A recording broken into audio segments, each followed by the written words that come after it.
یہ امتحانات کڑے کون کون سے امتحان ہیں جن سے انسان گزرتا ہے، جس کا میں نے کہا ہے کامل مرقع ہے حضرت ابراہیم علیہ السلام کی شخصیت، ان کی زندگی۔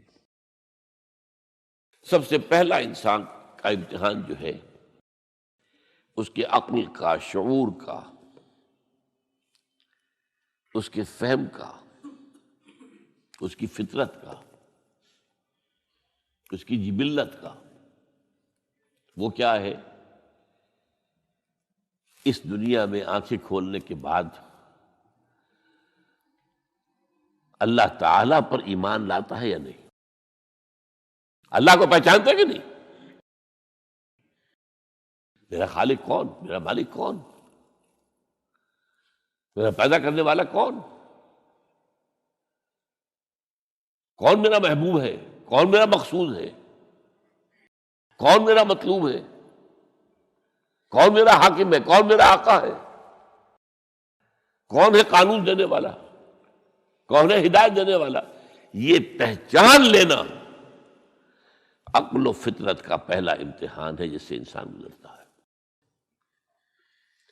اور ظاہر بات یہ امتحان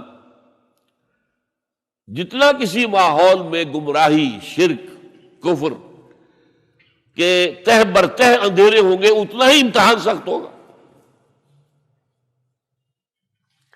آپ مسلمانوں کے ماحول میں رہ رہے ہیں تو ٹھیک ہے، مسلمان بھی اب دنیا پرست بن گئے ہیں یا جو بھی آپ کہیں، حقیقی مسلمان تو دیکھنے کو نہیں ملتا، پھر بھی بہرحال اسلام تو ہے نا یہاں، کسی نہ کسی دیکھ کو تو چیز کو تو اللہ یاد آ جاتا ہے، کبھی نہ کبھی تو کسی کی بات ہی دل میں اتر جاتی ہے، کوئی اللہ کا بندہ جو ہے خلوص و اخلاص سے کہتا ہے بات اور وہ آپ کے دل میں اتر گئی۔ آپ ایسے معاشرے کا تصور کیجیے جہاں سرے سے ہدایت ہے ہی نہیں، کفر ہی کفر ہے، شرک ہی شرک ہے، باطل ہی باطل ہے، اس میں ایک شخص آنکھ کھولے اور پھر وہاں وہ خالق حقیقی کو پہچان لے، یہ ہے سب سے بڑی کامیابی۔ آپ کو معلوم ہے قرآن مجید میں سورہ انعام میں پورا قصہ بیان ہوا ہے، جس ماحول میں کہ حضرت ابراہیم نے آنکھ کھولی ہے وہ ماحول کون سا ہے؟ ہر طرح کا شرک وہاں پر انتہائی درجے میں موجود تھا، سورج اور چاند اور ستاروں کی پرستش، بتوں کی پرستش، اور سیاسی شرک۔ بادشاہ کہتا تھا میں خدا ہوں، نمرود جو دعویٰ تھا فرعون کا وہی اس کا تھا۔ کہیں سے کوئی توحید، کوئی اللہ کی بات، کوئی نیکی کی بات، کہیں کوئی روشنی، کوئی کرن اس معاشرے میں تھی؟ اس معاشرے میں خالص اللہ نے جو فطرت سلیمہ عطا کی تھی اور جو عقل سلیم عطا کیا تھا، اس کی روشنی میں سفر کرتے ہوئے ان تمام معبودوں کا انکار کر کے انی وجہت وجہی للذی فطر السماوات والارض حنیفا وانا من المشرکین، میں تمہارے ان معبودوں کو نہیں مانتا، میں ان کی نفی کرتا ہوں، ان سب کا باغی ہوں، یہ سب گمراہی ہے، میں نے اپنا رخ کر لیا ہے ہر طرف سے یکسو ہو کر اس ہستی کی طرف جو آسمان اور زمین کی خالق ہے۔ سورج کا بنانے والا، میں سورج کو نہیں پوچھتا، سورج کے بنانے والے کو پوچھتا ہوں۔ میں چاند کا پجاری نہیں ہوں، چاند کے خالق کا پجاری ہوں۔ یہ ستاروں کا میں پجاری نہیں ہوں، ستاروں کے پیدا کرنے والوں کا، کمالے کا میں پجاری ہوں، کائنات کا نہیں ہوں، کائنات کے خالق کا ہوں۔ انی وجہت وجہی للذی فطر السماوات والارض حنیفا وما انا من المشرکین۔ یہ پہلا امتحان ہے۔ دیکھیے اپنے اوپر قیاس نہ کیجیے، آپ کو جو اللہ نے پیدا کیا مسلمانوں کے گھر میں، آپ کے ایک کان میں پیدا ہوتے ہی اذان کہہ دی گئی، دوسرے میں اقامت کہہ دی گئی، آخر کہیں نہ کہیں تو کوئی اثر اس کا ہوتا ہوگا نا، تبھی تو، ورنہ یہ بے مقصد تو کام نہیں، اگر حضور سے مسنون ہے یہ، کیا پتہ ہمارے تحت الشعور کی کون سی ٹیپ جو ہے وہ اس وقت چل رہی ہو اور اس کے اوپر جو ہے یہ نقش ہو گئے، کچھ نہیں کہہ سکتے۔ لیکن وہاں جو کچھ بھی نہیں تھا، کفر ہی کفر، سیاسی شرک، مذہبی شرک، ستارہ پرستی کا شرک، بت پرستی کا شرک۔ اس میں ایک نوجوان سلیم الفطرت نوجوان، اس نے ان تمام سے رخ موڑ کر ایک اللہ کی ہستی کی طرف۔ اب آپ سوچئے دوسرا امتحان آتا ہے۔ اب حق پر پہنچ تو گئے، حق پر کھڑے رہنا آسان نہیں ہے۔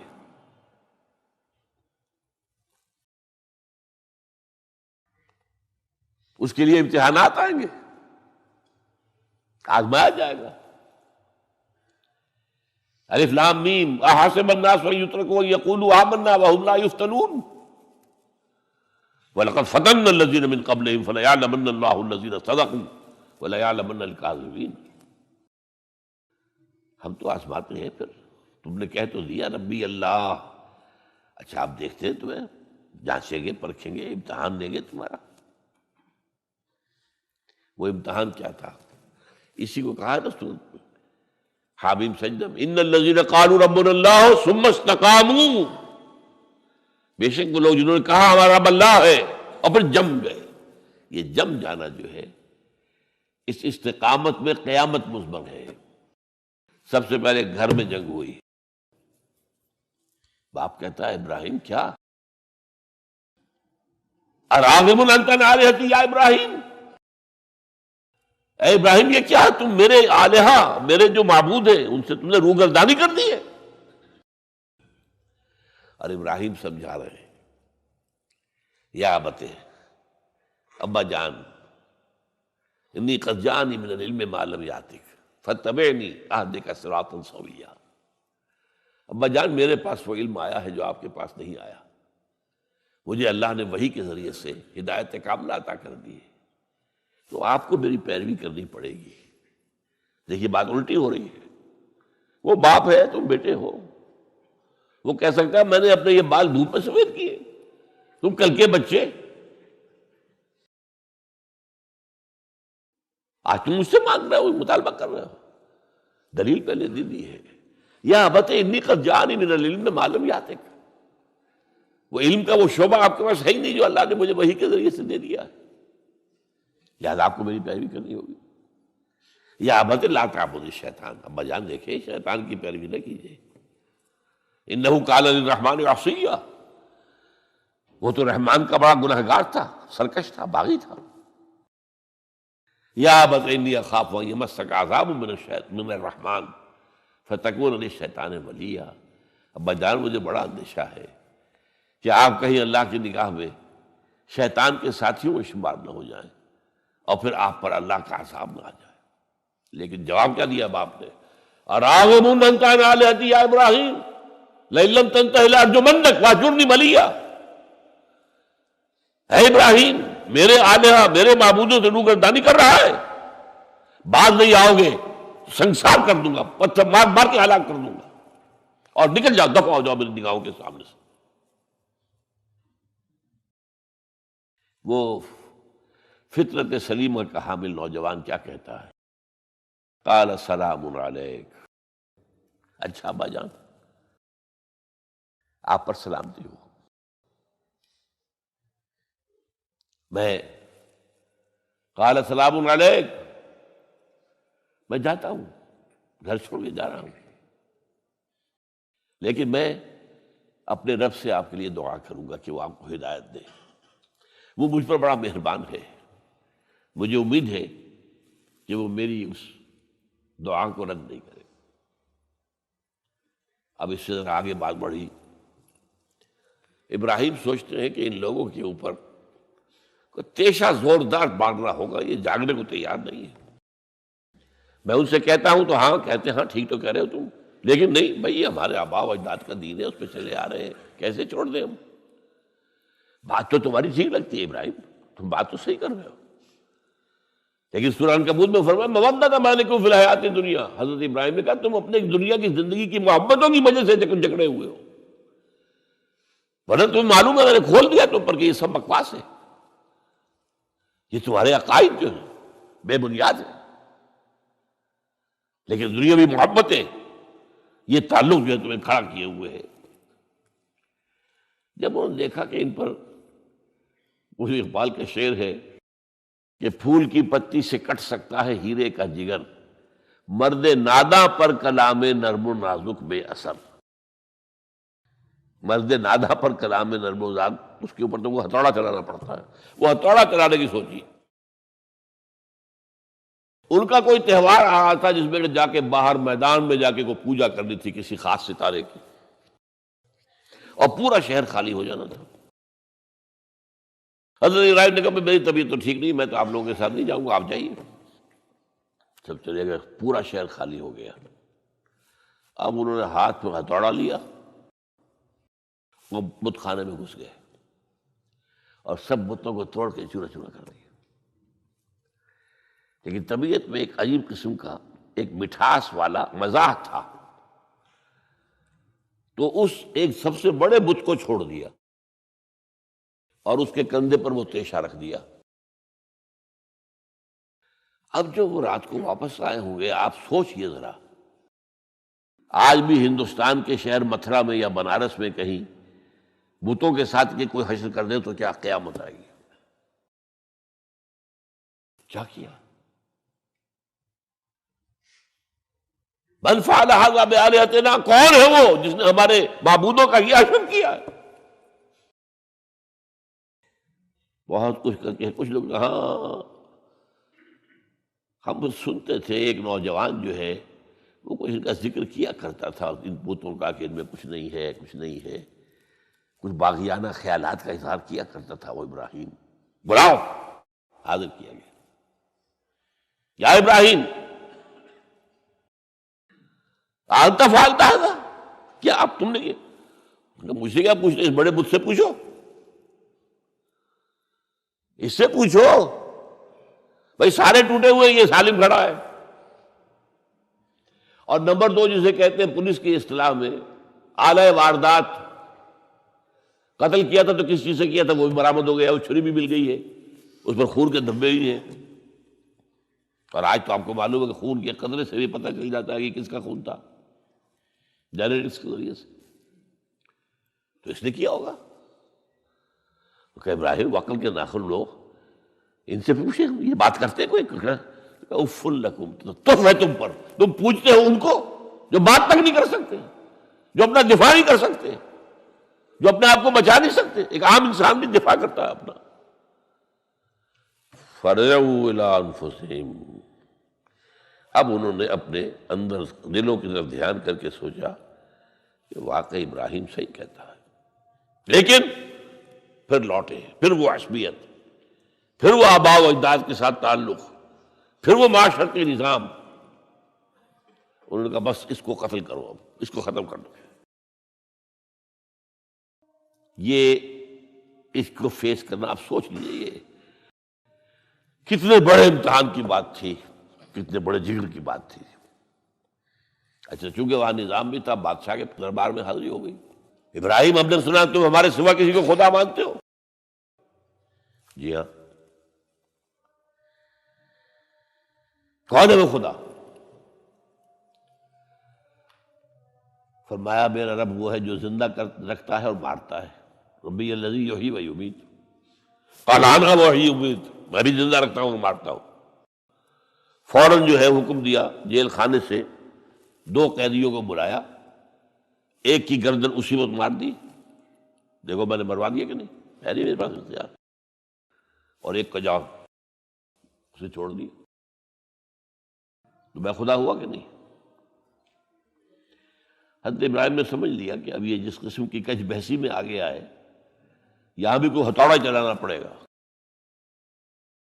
فرمایا فإن اللہ یاتی بالشمس من المشرق فأت بہا من المغرب، میرا رب وہ ہے جو مشرق سے نکالتا ہے سورج کو، تم خدا ہو تو ذرا مغرب سے نکال کے دکھاؤ۔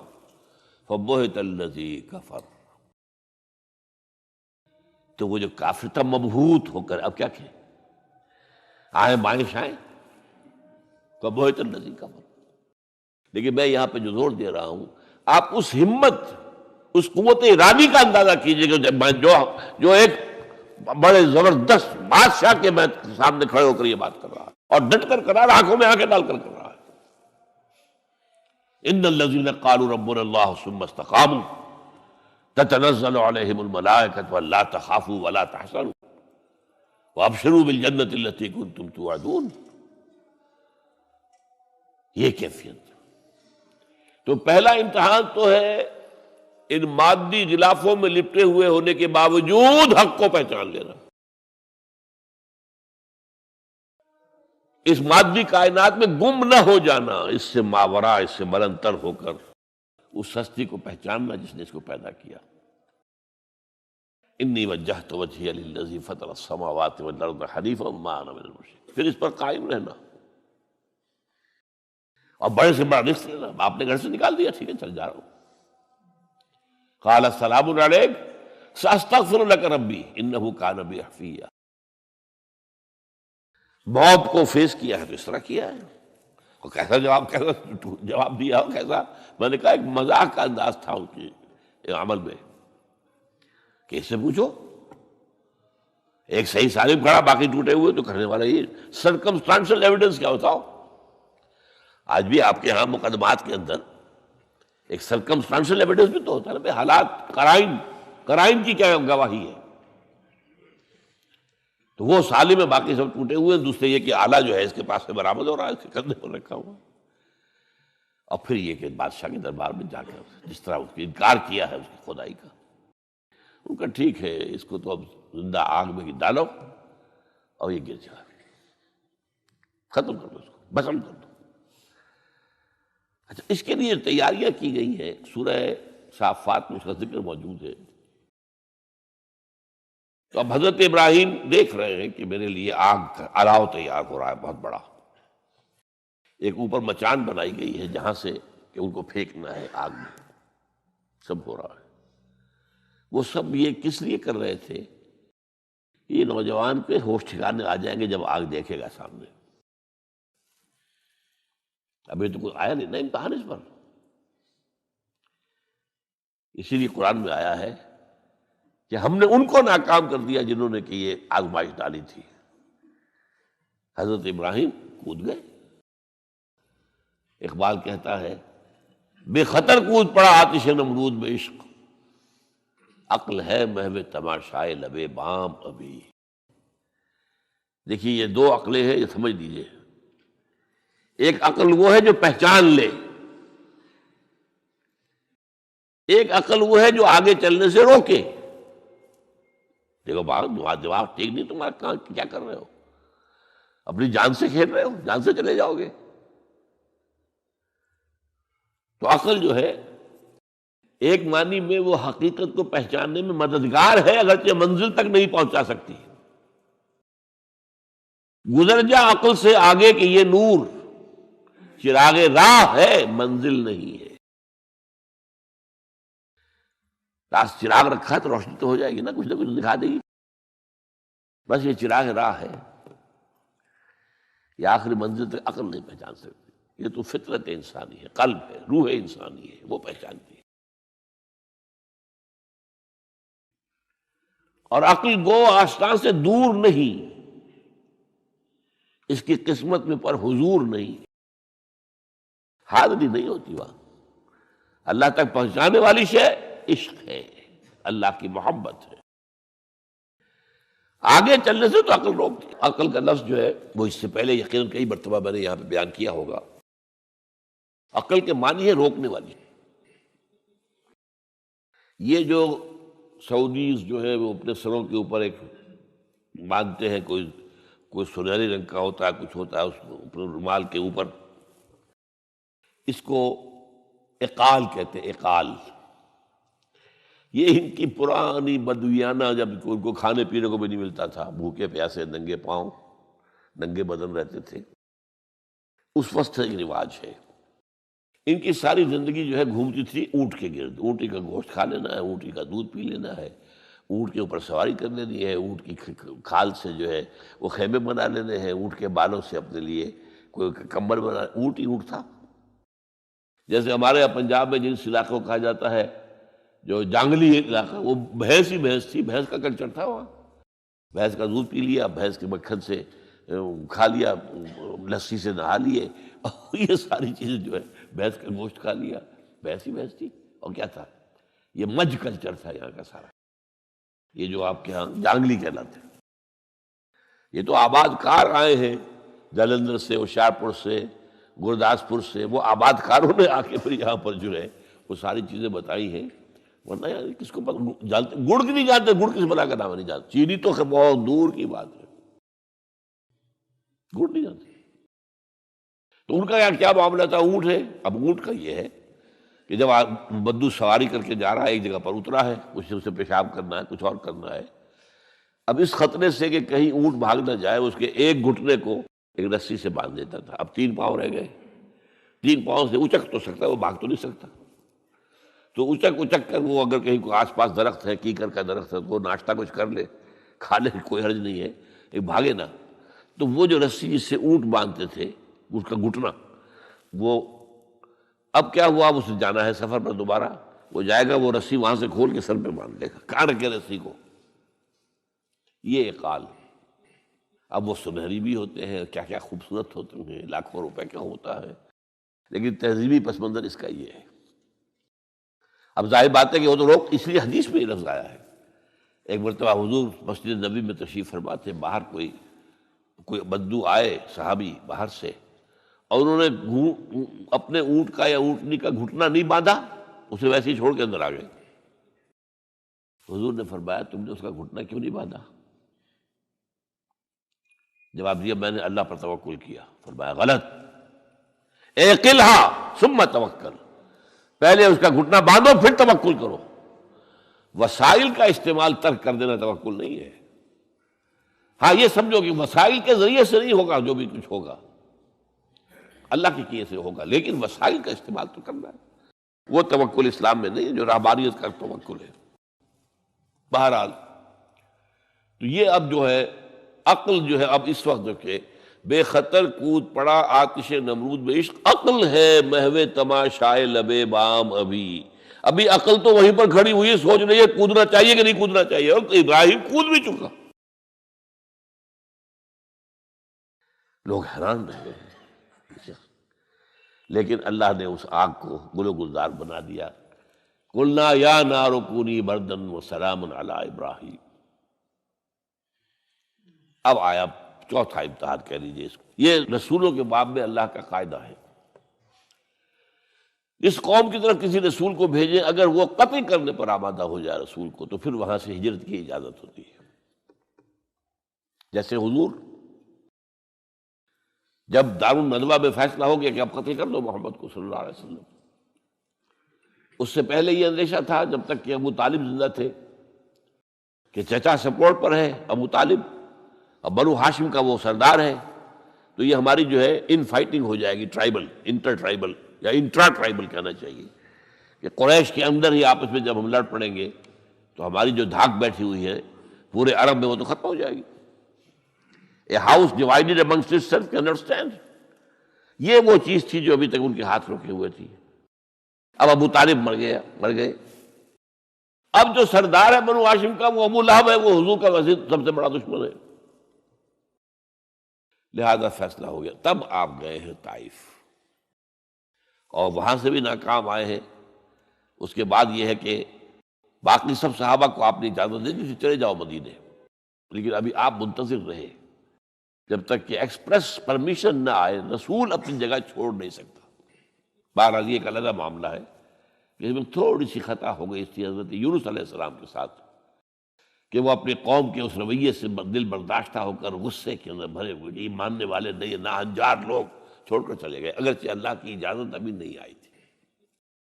یہی وجہ ہے اللہ نے انہیں سزا دی، مچھلی کے پیٹ میں رہے، وہاں وہ استغفار کرتے رہے، لا الہ الا انت سبحانک انی کنت من الظالمین۔ پھر اس ویل مچھلی نے اگل دیا ان کو اور ساحل کے اوپر رہے، اس کا پورا ذکر ہے قرآن مجید میں۔ بہرحال تو یہ اب معاملہ آ گیا وطن کو چھوڑنے کا، لہذا ہجرت کی۔ اب ان قال انی ذاہب الی ربی سیہدین، ٹھیک ہے تم لوگوں کا حال یہ ہے، میں نے تمہیں ہر طرح سمجھایا، نرم بھی سمجھایا، گرم بھی سمجھایا، تمہارے اوپر ہتھوڑے بھی برسائے اور پھول بھی برسائے، تم کسی طرح ماننے والے نہیں ہو، اب تم میری جان کے دشمن بن گئے ہو، تو ٹھیک ہے پھر میں جاتا ہوں، انی ذاہب اللہ ربی سیہدین رب ہب لی من الصالحین۔ ایک دعا اور نکل آئی اس وقت دل سے، اے اللہ مجھے صالح اولاد عطا فرما۔ 80 برس سے تجاوز ہو چکی تھی عمر، اولاد نہیں تھی۔ آپ کے اپنے خاندان سے تھی جو اہلیہ تھی سارہ رضی اللہ تعالی عنہ، بانجھ نہیں ہوئی، اولاد نہیں ہوئی، اللہ کی مرضی۔ بہرحال حضرت ابراہیم کے ساتھ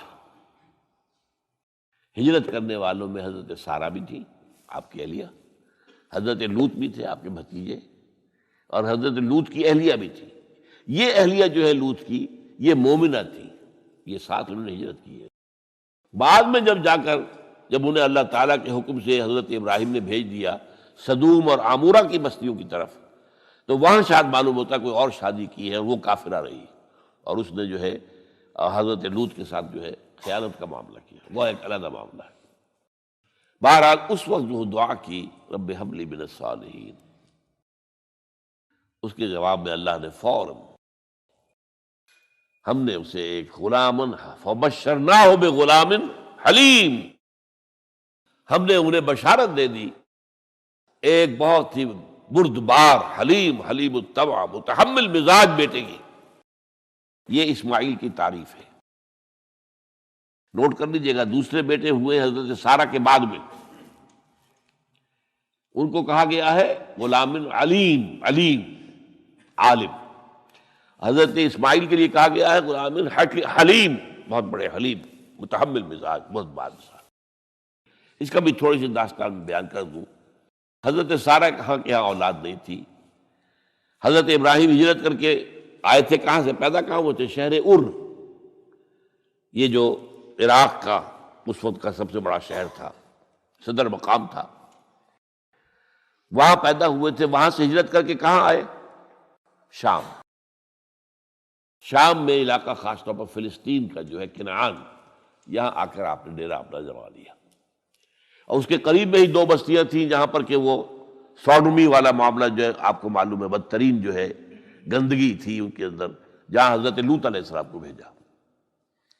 پھر انہوں نے ایک سفر کیا مصر کا، اس کی وجہ بھی سمجھ لیجئے۔ مصر میں اس وقت جو خاندان حکمران تھا وہ عرب تھا اصلاً، وہ مصری نہیں تھے، وہ فرائضہ نہیں تھے، وہ مصر کے تھے، عرب سے آ کر لوگوں نے قبضہ کیا تھا۔ تو حضرت ابراہیم وہاں گئے، وہاں ان کی بڑی پذیرائی ہوئی۔ ایک حادثہ سا بھی ہوا کہ یہ اندیشہ تھا کہ کہیں حضرت سارہ بہت خوبصورت تھی، تو کوئی بادشاہ جو ہے، وہ بادشاہوں کے اپنے انداز ہوتے ہیں، تو کوئی جو ہے کوئی غلط حرکت نہ کرے۔ تو کہا کہ سارہ سے کہا کہ میں جب یہ مجھ سے پوچھے گا یہ کون ہے تو میں کہہ دوں گا میری بہن ہے، نہیں میں کہوں بیوی تو پھر تو وہ کہے گا ٹھیک ہے پھر یہ اب میں لیتا ہوں اس کو، بہن ہے۔ بہرحال اس میں جو بھی ہوا، اللہ تعالیٰ نے حضرت سارہ کی عزت بھی بچائی۔ وہ معجزہ دیکھا حضرت ابراہیم کی طرف سے جو اللہ نے پیش کیا، جیسے حضرت سارہ کو مصر کے بادشاہ کی اس غلط نیت سے بچائے رکھا۔ پھر اس شخص نے جو ہے اپنی بیٹی ہاجرہ یہ خدمت میں پیش کی۔ یہ ہاجرہ کنیز نہیں تھی، یہ اصل میں یہودیوں نے مشہور کر دیا ہے۔ یہودی کہتے ہیں کہ اصل بیوی تو تھی حضرت سارہ، اور سارہ کے ہاں اولاد بعد میں ہوئی ہے، وہ ہے اسحاق کے بیٹے ہیں یعقوب کی اولاد ہم ہیں، تو اصل تو ابراہیم کی اولاد ہم ہیں۔ ہاجرہ جو ہے تو کنیز تھی، لوڈی تھی، لہذا اس کی وہ عزت ہی نہیں، اسماعیل تو وہ عزت ہی نہیں، اسماعیل کا وہ مقام ہی نہیں۔ یہ یہودیوں کا قول ہے، لیکن وہ اصل میں کنیز نہیں تھی، وہ بیٹی تھی، شہزادی تھی۔ بلکہ تاریخ نے اپنے آپ کو پھر دہرایا ہے کئی ہزار سال بعد۔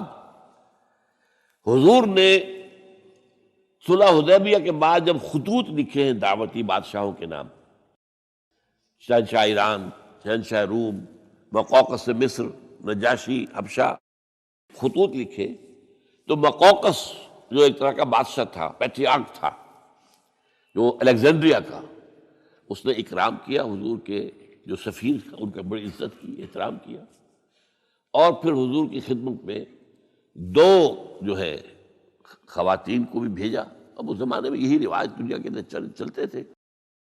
اور یہ گھوڑا بھیجا دلدل، وہ جو حضور صلی اللہ علیہ وسلم کا بہترین گھوڑا تھا. تو انہی میں سے ایک کنیز جو ہے ان سے حضور نے نکاح کیا، ماریہ قبطیہ. اور ماریہ قبطیہ سے اللہ نے اولاد دی حضور کو عمر کے آخری درجے میں. حضرت ابراہیم نام رکھا ان کا. نوٹ کیجیے، سائیکل مکمل ہو رہا ہے. ابراہیم گئے تھے مصر، وہاں سے ہاجرہ آئی اور اس سے اسماعیل ہوئے، اسماعیل سے یہ ساری نسل چلی، محمد پیدا ہوئے. محمد کے نکاح میں پھر مصر سے آئی ہوئی ایک خاتون آئی ہے ماریہ قبطیہ، ان سے جو پیدا ہوئے ان کا نام ابراہیم رکھا. تو یہ گویا کہ یہ ایک عجیب سائیکل ہے. بہرحال لیکن جب حضرت سارہ نے دیکھا کہ میرے ہاں تو اولاد نہیں ہو رہی، تو حضرت ابراہیم سے کہا کہ میں آپ ہاجرہ کے ساتھ آپ جو ہے زر و شوقت معاملہ قائم کر لیجئے، تو اللہ آپ کو ان کے ذریعے سے اولاد دے دے. مجھے تو امید نہیں ہے کہ میرے ہاں اولاد ہو. تو اس پر حضرت ابراہیم نے ان کے ساتھ وہ رشتہ قائم کیا اور اللہ نے اسماعیل جیسا بیٹا دے دیا. اب اللہ تعالیٰ نے حکم دیا ہاجرہ اور اپنے اس بیٹے کو لے جاؤ اور جاؤ وہاں بواد غیر ذی زرع، جاؤ وہاں حجاز کی اس وادی کے اندر، وادی غیر ذی زرع، وہاں ان کو چھوڑ دو. اب یہ امتحان دیکھیے، توکل کا امتحان. حضرت ابراہیم لے آئے، کوئی متنفس نہیں، کوئی گھاس تک پیدا نہیں ہو رہی. کوئی درخت کا ہونا تو اور بڑی بات ہے کہ کہیں کھجور کا درخت ہو یا کوئی اور درخت بھی نہیں. پانی نہیں، پانی کا ایک مشکیزہ تھا ابراہیم کے پاس، وہ چھوڑ دیا. کچھ کھجوریں تھیں وہ دے دی اور چلے.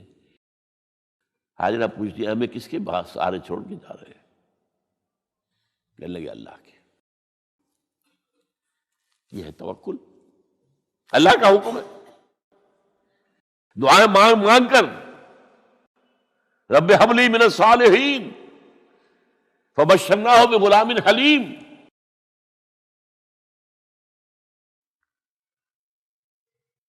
اب وہ بچہ آتے رہتے تھے، چکر لگاتے تھے. فلما بلغ معه السعی، جب وہ بچہ اسماعیل ان کے ساتھ بھاگنے دوڑنے کے قابل ہو گیا، کاموں میں ہاتھ بٹا رہا ہے، 13 برس کی عمر ہو گئی ہے، نوجوان. اب اندازہ کیجئے 100 برس کی عمر، بوڑھا آدمی، اولاد اب تک ہوئی نہیں تھی. یہ ایک اولاد مانگ مانگ کر دعا سے اللہ سے لی ہے. اب آخری امتحانات، اس سے آگے کوئی امتحان نہیں ہے. اس بوڑھے شخص کی نخل تمنا ہری ہو رہی تھی اپنے بیٹے کو دیکھ کر. فلما بلغ معه السعی قال یا بنی انی اری فی المنام انی اذبحک فانظر ماذا تری. کہتے ہیں حضرت ابراہیم بیٹے میں مسلسل دیکھ رہا ہوں خواب میں کہ میں تمہیں ذبح کر رہا ہوں. تو دیکھو غور کرو تمہاری رائے کیا ہے. نبی کا خواب بھی وہی ہوتا ہے، اس میں کوئی شیطنت جو ہے، کوئی شیاطین جن و انس کی کوئی مداخلت نہیں ہو سکتی. پھر یہ کہ پے بپے 3 دن یا بنی انی اری فی المنام انی اذبحک فانظر ماذا تری. اب جواب سنیے، وہ حلیم. یا ابت افعل ما تؤمر ستجدنی انشاءاللہ من الصابرین. ابا جان کر گزریے جو آپ کو حکم ہو رہا ہے. تومر ابرتا نہیں، تومر حکم ہو رہا ہے. جب 3 دفعہ آپ کو یہ حکم ہو گیا اللہ کی طرف سے تو پھر دیر کاہے پہ. یا ابت افعل ما تؤمر ستجدنی انشاءاللہ من الصابرین. آپ مجھے انشاءاللہ صابر پائیں گے. یہ وہ صابر اور حلیم ہونے کی شان ہے، جان دینے کے لیے تیار. اب یہاں بھی دیکھیے کہ یہودیوں نے اتنی تحریفیں کی ہیں. وہ ذبیح اللہ حضرت اسحاق کو کہتے ہیں. یہ بعد میں حضرت اسحاق پیدا ہوئے، 13 سال بعد، 100 برس کی جب عمر تھی حضرت ابراہیم کی تب ہوئے. اب وہ کہتے ہیں کہ ذبیح اللہ جو ہے وہ اسحاق ہے. یہ اسماعیل تھے۔ مروا پہاڑی، جو مروا اور یہ موریا، وہاں پر بھی انہوں نے ایک پہاڑی کا نام رکھ دیا مروا۔ وہ کہتے ہیں یہاں پر اسحاق کو ابراہیم نے ذبح کرنے کی کوشش کی، سب بکواس۔ ایک بڑی عمدہ کتاب مولانا فراہی رحمۃ اللہ علیہ کی تھی، عربی، پھر اس کا ترجمہ ہوا، الرأی الصحیح فی من هو الذبیح۔ عربی میں کتاب تھی کہ ذبیح کون تھا، اسماعیل یا اسحاق، اس کے بارے میں صحیح رائے کیا ہے، یہ اس کتاب کا موضوع ہے۔ تو انہوں نے تورات کے حوالے سے ثابت کیا ہے۔ اصل میں ہوتا کیا ہے، چور لاکھ چیزیں چھپا بھی جائے اپنی، تو کہیں نہ کہیں کلو چھوڑ جاتا ہے۔ آخر تفتیش ہوتی ہے، پولیس والے بھی جانتے ہیں کہیں نہ کہیں سے کوئی نہ کوئی کلو جو ہے، اب ساری چیزوں کو سمیٹنا مشکل ہوتا ہے اس کے لیے، تو اس کے اندر وہاں کلو موجود ہے، اسحاق اس کے تورات کے اندر جس سے ثابت ہوتا ہے، انہوں نے ثابت کیا۔ الرأی الصحیح فی من هو الذبیح، اس کا میں نے ترجمہ شائع کیا تھا جب میں نے ابتدا کی ہے لاہور میں آ کر اپنے کام کی 1965 میں، تو دارالاشاعت الاسلامیہ میں نے قائم کیا تھا اپنا ایک دارالاشاعت پبلشنگ ہاؤس، اس سے وہ کتاب شائع کی تھی میں نے۔ اب بھی وہ چھپتی ہے، اب وہ اور پبلشر ہیں ان کے، وہ چھاپ رہے ہیں۔ بہرحال تو حضرت اسماعیل جو ہے وہ ذبیح اللہ ہے، اللہ نے جب لٹا دیا، فلما اسلما وتلہ للجبین۔ اب یہاں پر ذرا نوٹ کیجئے، اسلما، جب دونوں نے اسلام کا مظاہرہ کیا، وہ جو میں نے کہا تسلیم، سر تسلیم خم ہے جو مزاج یار میں آئے۔ بوڑھا باپ چھری لے کر تیار ہو گیا ہے، اور جوان بیٹا گردن ڈال کر بس صرف ایک احتیاط کی ہے کہ پیشانی کے بل لٹایا ہے تاکہ چہرہ سامنے نہ رہے، بس اتنی بات۔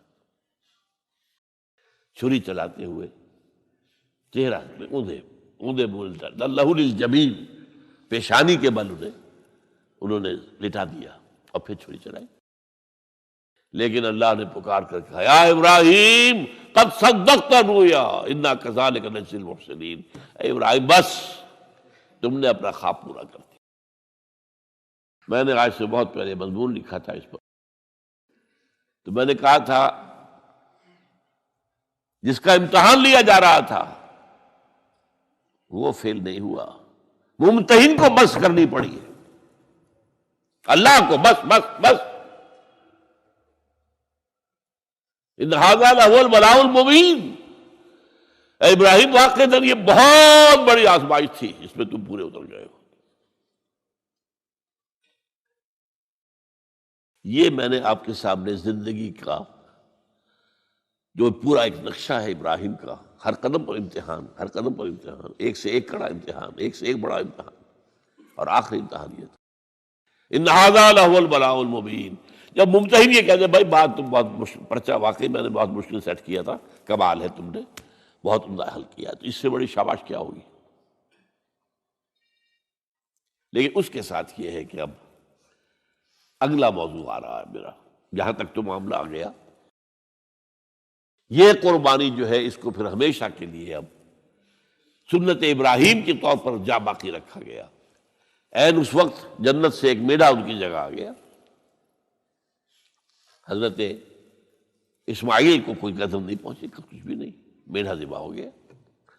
اور وہ قربانی ہے جو آج پوری دنیا میں اس وقت سے لے کر ترکنا علیہ فی الآخرین، ہم نے اس کی یہ یاد ہے، یہ قربانیاں جو آپ دیں گے یہ کیا ہے؟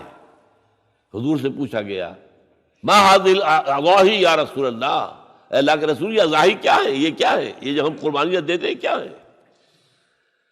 قال سنت ابیکم ابراہیم، یہ تمہارے باپ ابراہیم کی سنت ہے۔